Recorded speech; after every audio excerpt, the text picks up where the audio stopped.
All right, we're going to be continuing the Bible in a Year plan put forward by the Charles Stanley Life Principles Daily Bible. We kind of just follow the plan though, and then we actually read from the ESV. I just tend to like this version more. I didn't really have time to actually go through the study Bible today though, so I won't be able to share as much for Exodus. I was able to go through R.C. Sproul's commentary though for some of the New Testament stuff that we'll be reading. So I'll probably try to keep the Old Testament short here and just give you the gist. And there are still, I think, some interesting lessons to pull from it. So just a little background. We're in Exodus 17 and 18 right now. God has delivered the Israelites out of Egypt. They crossed the Red Sea. The Egyptians were taken out when the Israelites thought that they were about to get wiped out by Pharaoh's army. They're fearing. They're saying, oh, God just brought us out of Egypt so that we die in the wilderness. And then Moses first stands up and says, fear not, for God is on our side, something along those lines. And then God wipes out Egypt's army. And I think one of the best moments of the Bible so far, the Israelites and Moses come together and they sing a song of praise to God. You just imagine 2 million people singing praise to God after he's just brought them out of slavery and then wiped out their enemies without harming them at all, just delivered them safely. Now, though, they're not in the promised land, they're in the wilderness. And now it seems like the testing period has begun, where God's brought them out, but clearly they don't totally believe in God yet. They haven't put their trust and their faith in God. For example, when they first cry out for God to deliver them out of Egypt, and then he has Moses speak to Pharaoh and say, all right, let the people go. And then Pharaoh thinks, oh, these people are they have too much time on their hands. They're idle, and that's why they want to go worship their Lord. I think even just for a few days, he says they don't have enough work to do. So he makes their lives harder. And they grumble. They complain to Moses that he hasn't delivered them, that their lives have actually just gotten harder. They don't even want to hear from God. And then God chose to prove his power through the 10 plagues of Egypt. And you would think at this point they would see how powerful God is, and they would think, all right, no matter what else happens, we at least want to be faithful to this God because we want him on our side. And we've seen what he can do. And I think he'll provide for us is the right way to show it. And then that, I think, actually gets more into what we're reading about after he delivers them through the Red Sea. They're thirsty, and then he takes some bitter water. They throw a log in it, and the water becomes sweet. And then they're very hungry, and then God just starts raining down bread from the sky that they're to collect each day. But it's just enough food to get through that day.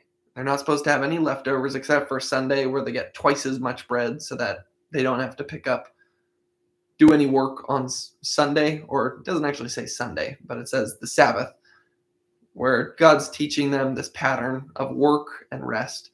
But he's also teaching them to rely on him and to trust in him one step at a time. He's not showing them the whole path. He's not just bringing them straight into promised land, but he has this testing period for them. And it seems that it's going to continue. And as we know, it continues for what I believe is 40 years, where instead of them just going and praising God in the wilderness and being right with God, this testing pattern seems that it has to go on for quite a long time in order for them to finally get to where God might think that they're ready. So Exodus 17, I said I was going to keep it concise, but it's already been 4 minutes and we're just getting into the reading. So at this point, we'll just start at verse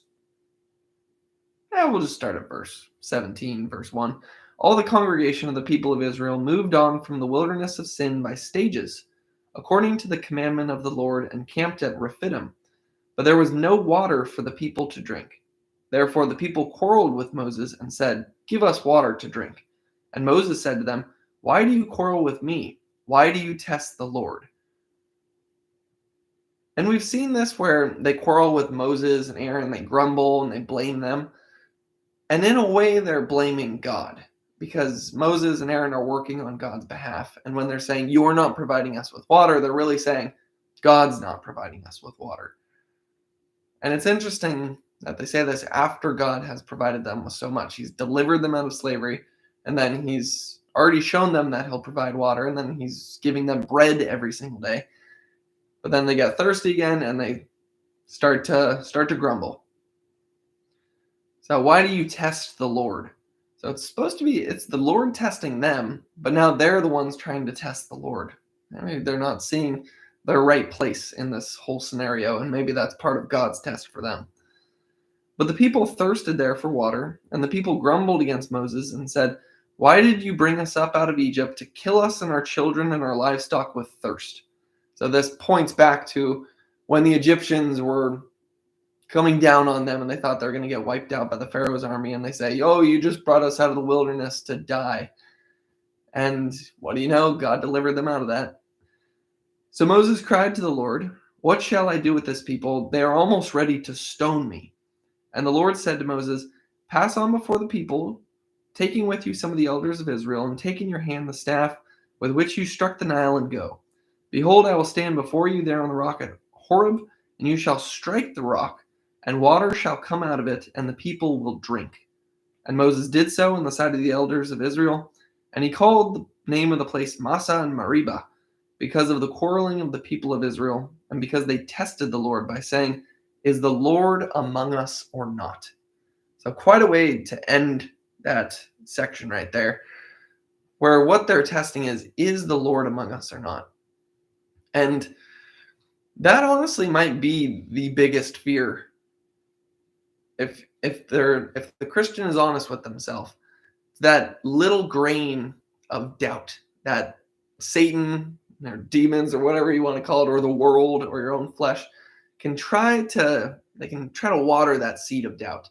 Or what if what you're giving up your entire life to, what if this God isn't real? What if this God isn't actually with you? And that's, I would say, the number one thing that the Lord is testing Israel with right here. He's saying, even if I don't provide for you, even if things get hard, are you still going to believe in me? Are you still going to have faith in me? But then when they cry out to God, or they don't exactly cry out, they more get ready to stone Moses, then the Lord says, "All right," and he provides for them. He shows them the sign. He says, "I'm real." So what this pattern seems to be is that the Lord tests them, they get pushed to their breaking point, and then God brings them through it. And that the pattern should be that they recognize, oh, God is real. And he's done this already a number of times, and they're still not getting the picture.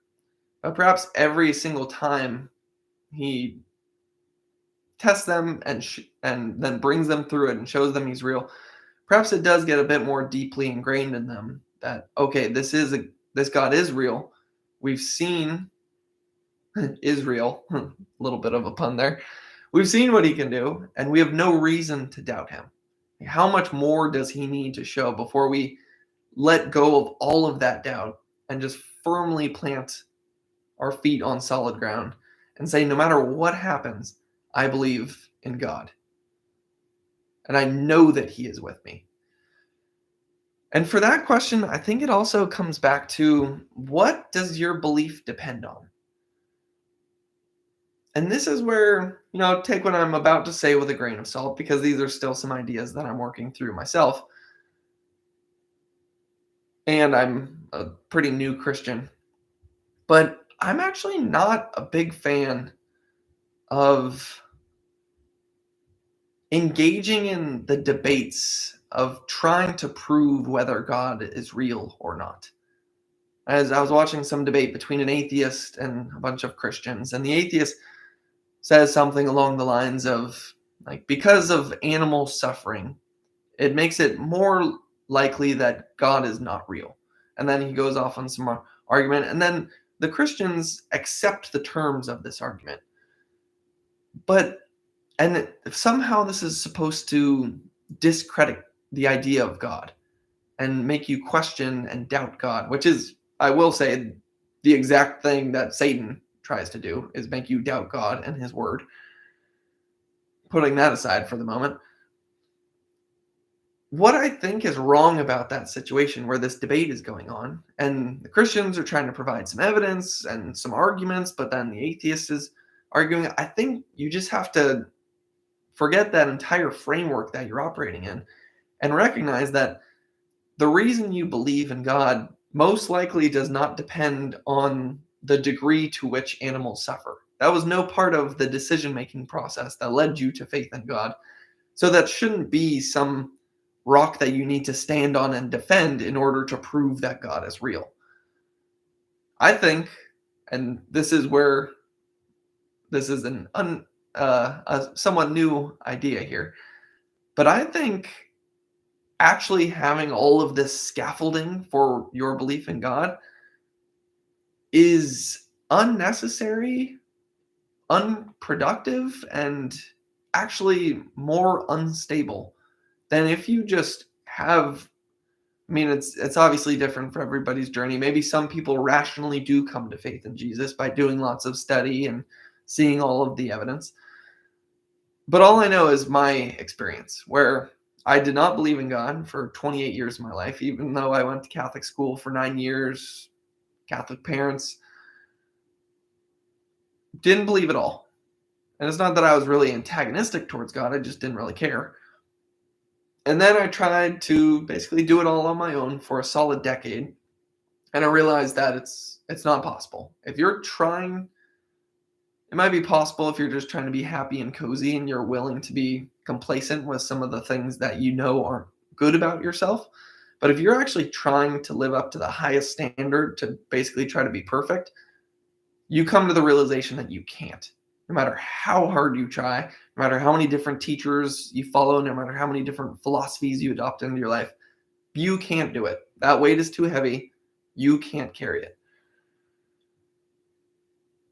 So I got to the point where it became too much, and I realized I can't do this on my own. But it wasn't that I started to search for God. It's almost like God knew when I was at that point of surrender, when I was ready, that I'd put aside the idea that I could rely on myself, self-reliance, and just improve myself towards perfection. And it was in that moment that God opened my eyes. A good friend of mine said, when I was in this very hard time in my life, said, God is with us in our hardest times, guiding us back to him. And it was in that moment I just almost saw myself from God's perspective at the hardest time in my life when I was a freshman in college. And I could just see, and I almost got a glimpse of what it was like from God's perspective, where he's looking down at me, so lost, so afraid. And he knew it was part of the journey, that he was guiding me back to him. And it would take another 10 years for me to actually get there. 10 years of turmoil and suffering. But that was what I needed to go through in order to be ready for that moment where God gave me a glimpse of himself. And it was in that moment that I saw his holiness. It's the most overwhelming experience of my entire life. It was the hardest I've ever cried in my entire life because I was just so overwhelmed by God's love. I think that's the best way to put it. Holiness and awe were definitely a part of it as well. And that's the reason I believe. That's it. Right there. That moment right there. And I think that's the way a lot of people come to beliefs, is there's one moment where there's some strong emotion within us. We feel something. And in my case, I sort of saw something as well, but that was, it was an overwhelming experience. And I think that's how people come to beliefs, is they have some overwhelming experience, some emotion, and then they rationalize it afterward. We like to think that it's the other way around, that all our beliefs come from just rational analysis. But usually, and I would say almost always, if you listen to some of the best salesmen of all time, like I'd put Russell Brunson in that list. I don't know, he seems to be a bit too motivated by money and self-reliance and fame. However, he knows how to sell. I believe in a 1-hour presentation, he sold like $3 million and set a world record. And what he knows is that when you're trying to sell someone on something, you have to create the emotion in them first where they make that decision, and then provide the rational arguments afterwards that they can use to justify that emotional decision. This is why I don't say to exactly follow Russell Brunson, because you can see why this is kind of shaky or a little skeevy, especially if you're manipulating people's psychology in order to make that emotion come about. But the thing is God doesn't manipulate our psychology so that we'll have that emotional experience. He allows the truth to break through when we're ready for it. And I was ready for it in that moment. The truth broke through, and I'm so glad that it did. And afterwards, I could then justify, oh, these are the reasons I believe. Oh, there's actually a lot of archaeological evidence for the resurrection and the historical account of Jesus. But at the end of the day, it was that moment. And the reason why I think that's actually more stable ground is because that was the truth that God chose to show me. And that's the reason I believe. And that's not something that can be disproved. And there's going to be no experience in the entire rest of my life that is going to be as overwhelming as that. Nothing is going to be able to shake that ground. Not a chance. Because it was a glimpse of God. Nothing in this world can even come close to that. So there's nothing that could be said that could make me doubt the existence of God, as long as I remember that moment and recognize that that's the reason I believe. For example, we'll just put out a hypothetical here. Let's say we'll go to the extreme. I think sometimes it's easier to understand things at the extremes. Let's say that there's someone who has a belief in God, and there's a crazy person with, we'll make it extreme, with a sledgehammer, and they are about to kill them because they're crazy, they're on drugs, and we won't get too into the details here. And this person says, God protect me. And then that person kills them. To an outside person, that would seem like evidence that God isn't real. This person who believed in God asked for protection, and he didn't provide it. So how do you not put yourself in that position? If not to ask God for something like protection, it's to ask God for his will to be done. This is where the true ego death, the true sacrifice, the true surrender, and the true Gethsemane moment comes across. And this is where all doubt ends. It's when you completely say, God, your will be done. Because then whether that person on drugs with a sledgehammer kills you or not, that does not prove or disprove God. And it's that kind of faith in that moment that says, you know what, I might die right now, but if that's God's will, then that's God's will. And the reason that you can say something like that in that moment is because you know God's promises. And you've seen how God comes through on his promises, and he is there for you. And you know that eternal life is waiting on you, waiting for you on the other side. So that's why we shouldn't have a fear of death. And that's the most extreme situation I could think of.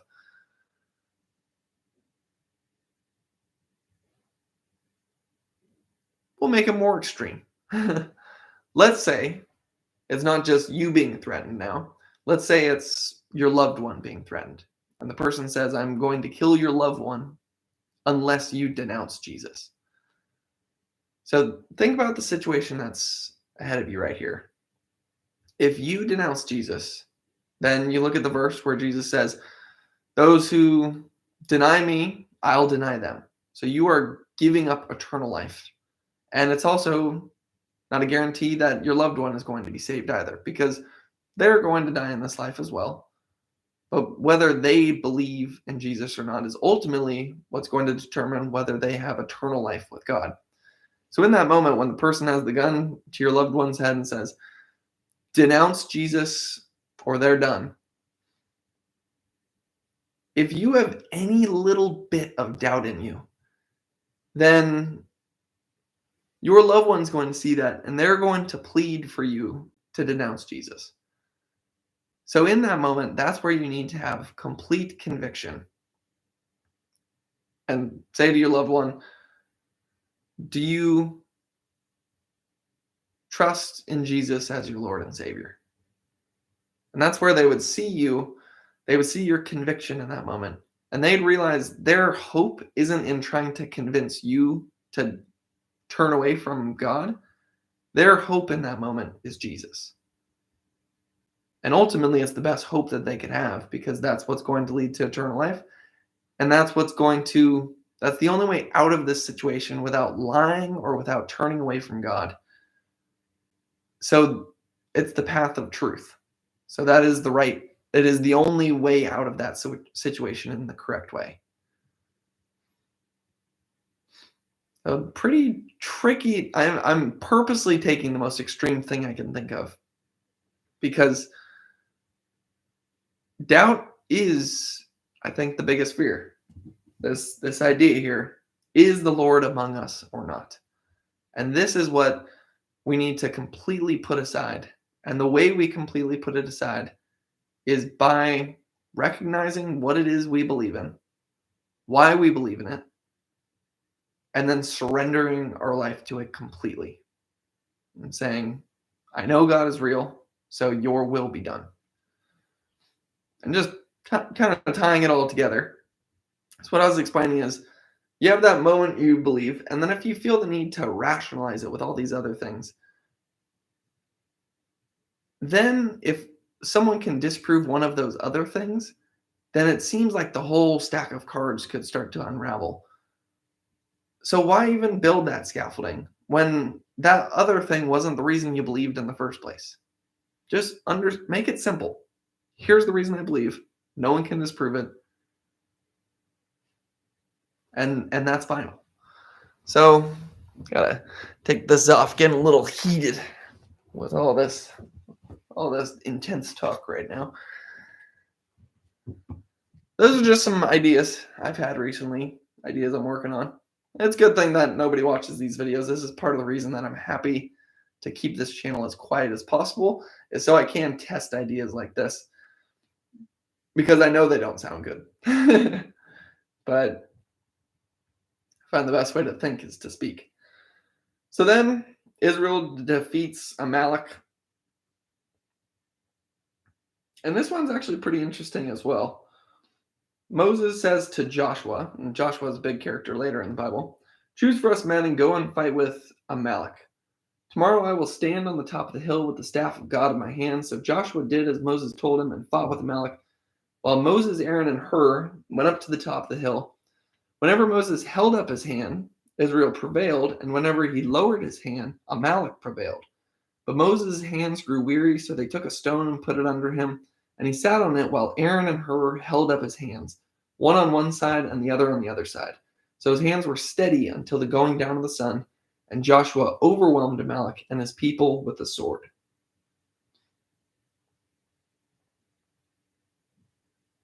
And then goes on to say the Lord will have war with Amalek from generation to generation.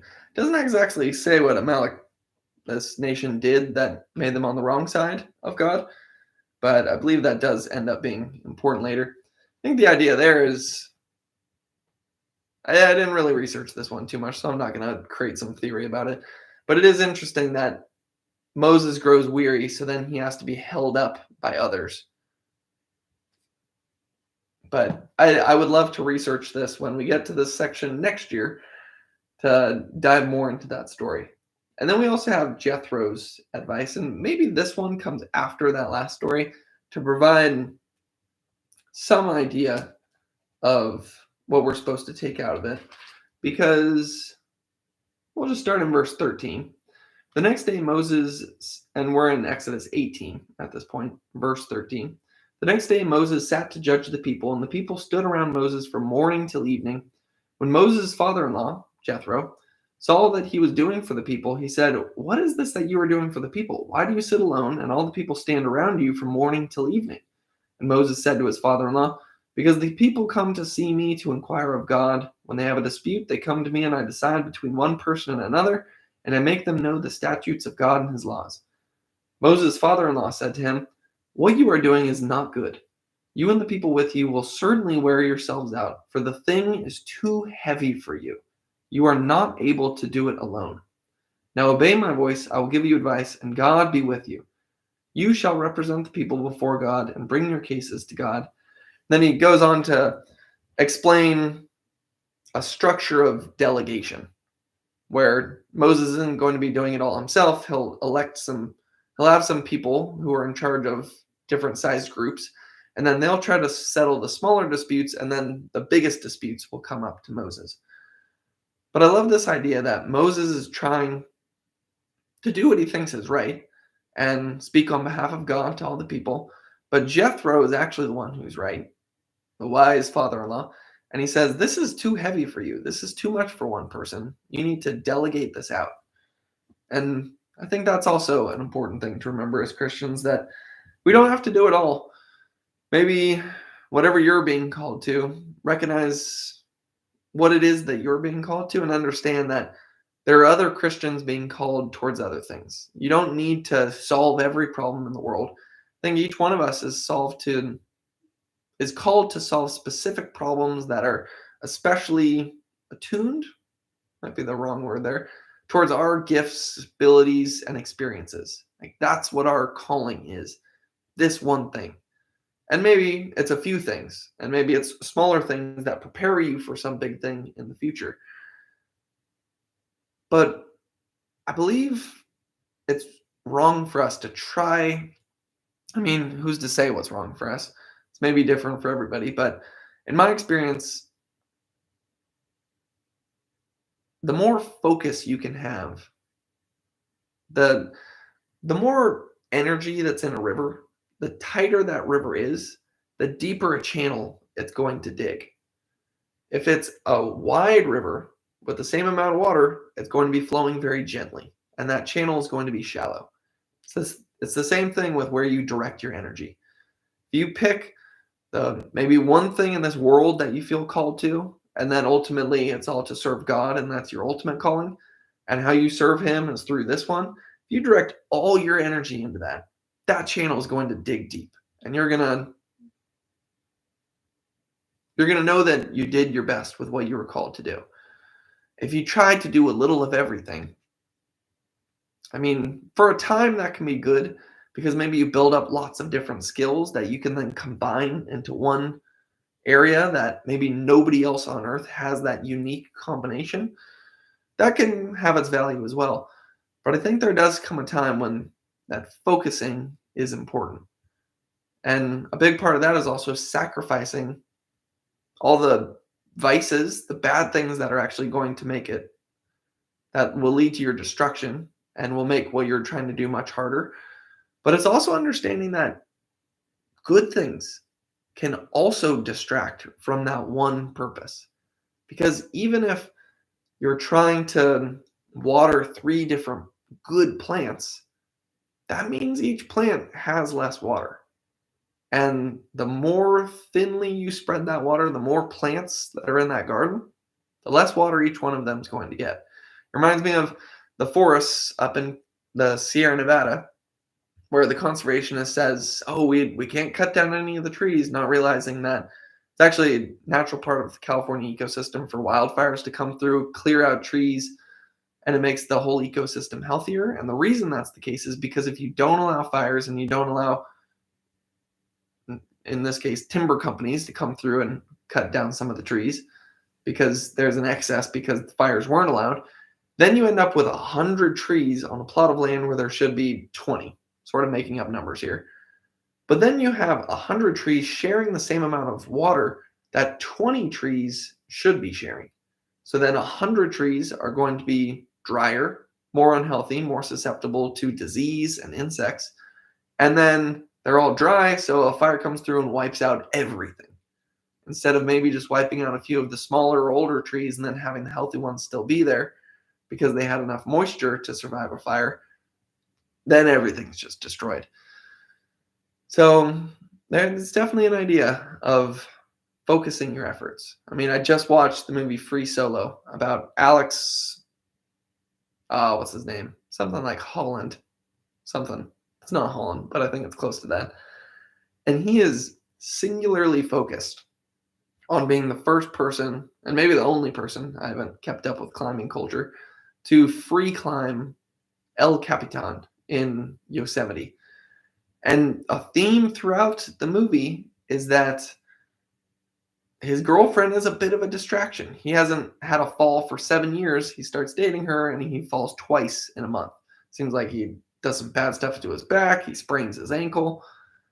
And it's because he's not singularly focused. And to do something like what might be the most incredible physical feat in the history of humanity, you have to be locked in. You have to be completely focused. You have to be in peak performance, chasing excellence and perfection.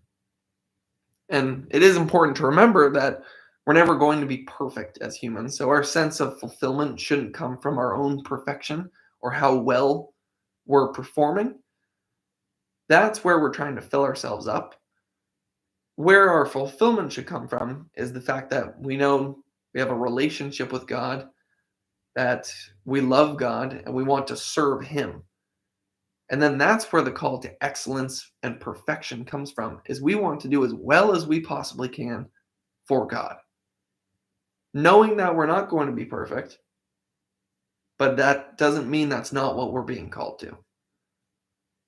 And it's understanding that we have the grace of God when we slip up, and eventually we do slip up, as many free climbers unfortunately find at some point in their life.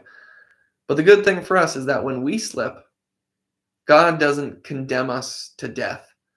He actually forgives us, and that's all because of Jesus' sacrifice. So we've covered a lot of ground there. Now, let's get into the psalm. And it's a great psalm today. I'm just going to read the whole thing. This is Psalm 18, 28 to 36. And the image that comes to my mind here is this one image I've seen of Hoover Dam, where you see these tiny little specks on it. And it looks like it's maybe little ledges in Hoover Dam, but it's actually goats walking across Hoover Dam because they, I think, lick the water on the dam and there's salt or some minerals in it that they like. And I imagine there's also no predators on that because they're the only ones who can walk on this very steep dam. It's because they have the special hooves that equips them to be able to walk on something like that. But just think of that imagery. You can even look up the picture if you want to, as I read through here. For you will light my lamp. The Lord my God will enlighten my darkness. For by you I can run against a troop. By my God I can leap over a wall. As for God, his way is perfect. The word of the Lord is proven. He is a shield to all who trust in him.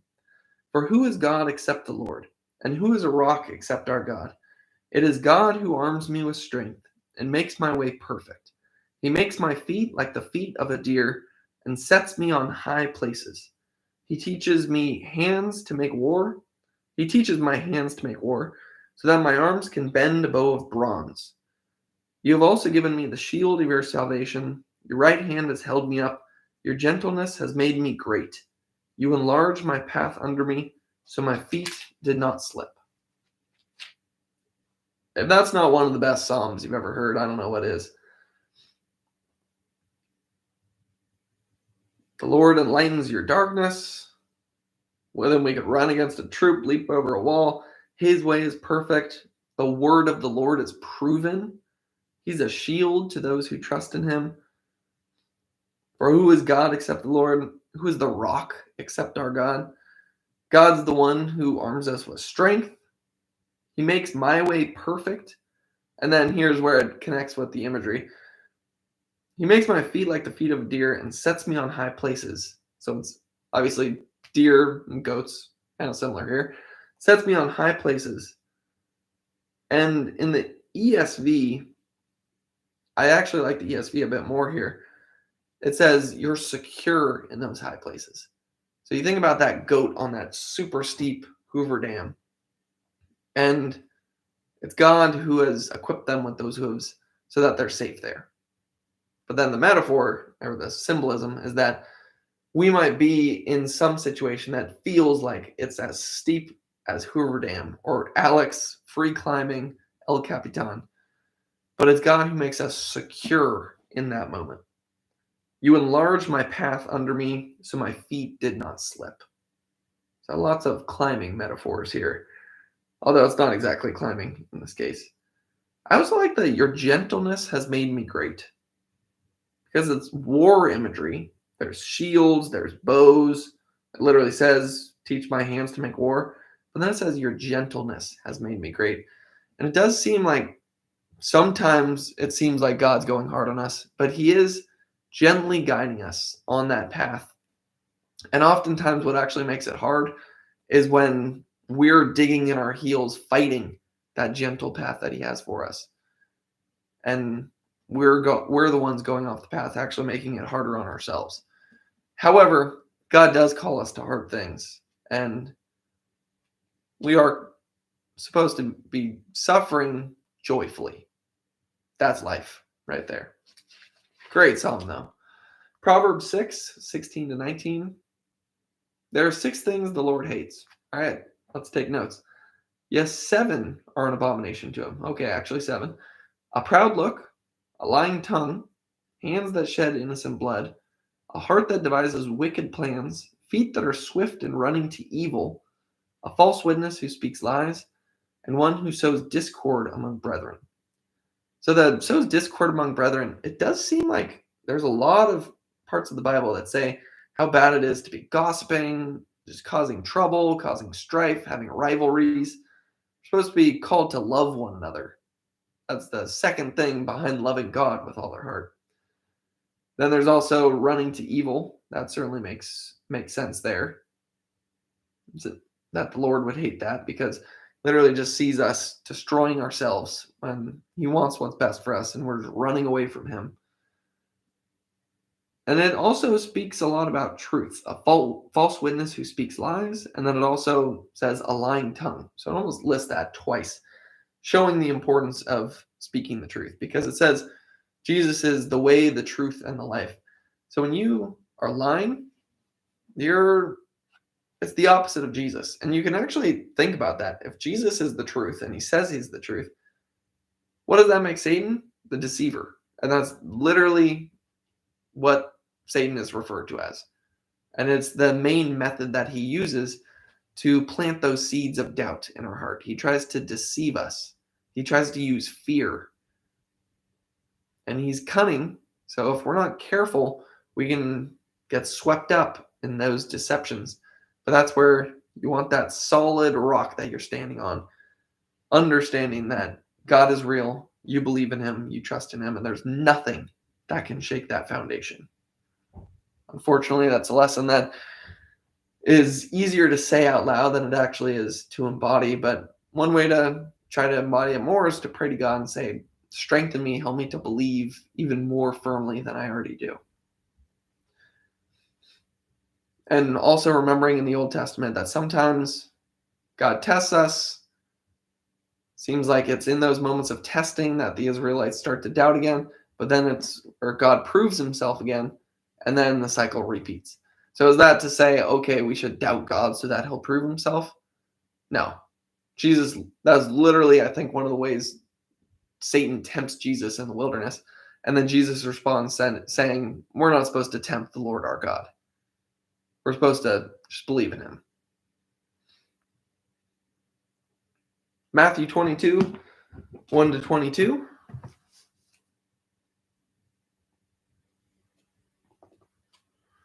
It's interesting that we're 40 minutes in, and this is actually the only one that I researched the psalm a little bit today. So there's the parable of the wedding feast. This one, I'll just try to summarize it. There's a master of a house. Or it actually says a king. He's giving a wedding. He invites people, but they say they're too busy with their business, with their vineyard or whatever, their farm. So they blow off the king. So then the king invites a bunch of servants, a bunch of random people off the road, And they end up coming to the wedding. And it ends by saying, "For many are called, but few are chosen." And the first part of this is saying that God's original promise was to the Israelites and the Jews, but they're going to, although they're called to that wedding feast, they don't attend it because they think they have better things going on, whether it's business or whatever, their own power, their own fame, their money. So then the king opens the invitation to everybody. So this brings us back to the Canaanite woman, where she wants healing from Jesus, and Jesus says, "I'm here for the Jews." He is here for the Jews, but then once they reject him, that offer goes out to everyone. So it is, in a way, through the Jews that everyone else is going to be blessed. It's just because the Jews are going to reject Jesus.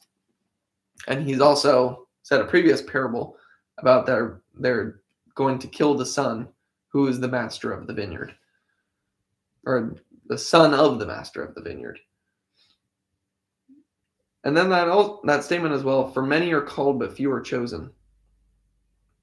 That provides some more evidence for the fact that, and we've seen this throughout Matthew, that it's not about us choosing God, because before God opens your eyes and takes your heart of stone and turns it to a heart of flesh, you don't seek God. The flesh profits nothing, and we're dead in our trespasses. So we run away from God, we hide from God until the moment where we're maybe ready to at least stop running away, but we still don't have the ability to go towards him. And then he opens our eyes, he changes our heart, and then that's where our faith comes from. He's the one who calls us, and whoever is called, that's who goes to the wedding. And it's in that calling where we get salvation. It also reminds us of the laborers in the vineyard, where some people he calls in the morning, and then some people he calls with 1 hour left in the workday, and they both get paid the same amount. So it shows that their work wasn't proportional to the payment. It was just a matter of if they got called was what led to the payment. And in our case, it's whether you are called, that's what leads to salvation. So is that to say that you should just sit back and say, "All right, we'll see if God calls me"? No. I think try to read scripture, go to church, pray to God, ask him to call you, and he's faithful. If he really sees it, if you're one of the elect, then you will be called. But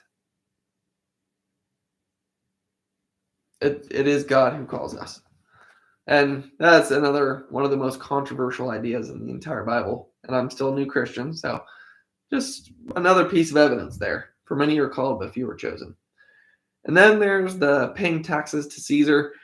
This is the Pharisees, again, trying to trap Jesus.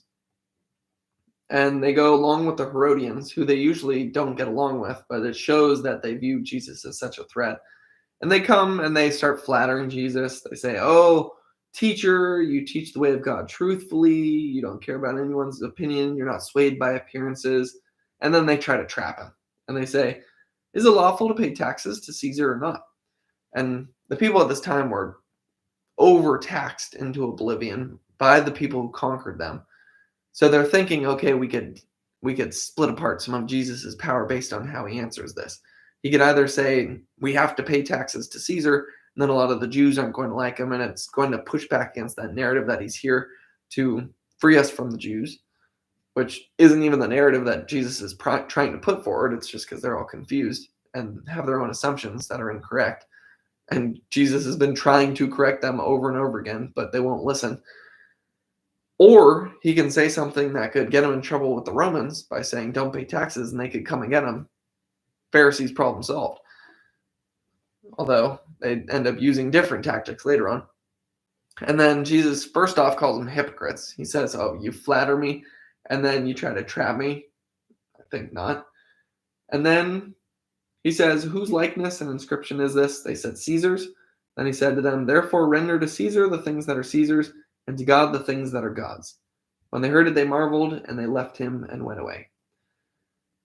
So perhaps this is right after the parable of the wedding feast for a reason. because Jesus says this parable of the wedding feast, and it's talking about the Jews rejecting him. And then once again, they come out and they try to trap him because they're rejecting him. But many are called, few are chosen. I think that is where I'm going to wrap up, though. We covered a lot of ground tonight, and I want to have a little energy and brain power to be able to cover more tomorrow. That's another early day. It was quite a day, though. Won't get into it too much, but God is faithful. God is the only thing that we can rely on. And when we're pushed to the breaking point, that's where we're the most ready for God. So understand that if things look hard, if life feels like too much, if that weight is too heavy to carry, it's because it is. Perhaps you're in that moment where you're ready to say, God, take this weight from me. And he does. And then the rest of your life, it's not going to be happy. It's not going to be cozy. It's going to be difficult. There's going to be suffering, especially if you truly surrendered your life to God and you want his will to be done. But that's what we're ultimately called to do. And it's all for God's glory. Amen.